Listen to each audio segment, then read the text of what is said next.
माझ्या सर्व लाडक्या बहिणींनो, तुमच्यासाठी खूप मोठी आनंदाची बातमी घेऊन आलेलो आहे. नवीन वर्षाची गुड न्यूज. ज्या मेसेजची वाट तुम्ही बघत होतात, अखेर काळ तो मेसेज यायला सुरुवात झालेली आहे.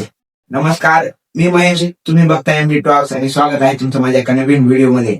हा व्हिडिओ खास लाडक्या बहिणींसाठी आहे, कारण मुख्यमंत्री लाडकी बहीण योजनेचा नोव्हेंबरचा हप्ता जमा व्हायला सुरुवात झालेली आहे. काल 31 डिसेंबर दुपारी 5 वाजल्यापासून हा हप्ता वितरित व्हायला सुरुवात झालेली आहे. अनेक लाडक्या बहिणींच्या मोबाईलवर 1500 रुपये जमा झालेला मेसेज येत आहे. तुमच्या मोबाईलवर मेसेज आला नसेल तर काळजी करू नका, ही प्रक्रिया टप्प्याटप्प्याने पार पडत असते. येत्या 24 ते 48 तासामध्ये तुमच्याही खात्यामध्ये पैसे जमा होतील. या नवीन वर्षाची सुरुवात तर लाडक्या बहिणीसाठी एका गोड बातमीने झालेली आहे. तुमच्या खात्यामध्ये पैसे जमा झाले का नाही, कमेंट करून नक्की सांगा. आणि हा व्हिडिओ आवडला असेल तर लाईक करा, आपल्या सर्व लाडक्या बहिणींसोबत शेअर करा आणि अशाच नवीन अपडेटसाठी आताच आपल्या चॅनेलला सबस्क्राईब करून घ्या. धन्यवाद. जय महाराष्ट्र. भेटूया अशाच एका नवीन व्हिडिओ सोबत.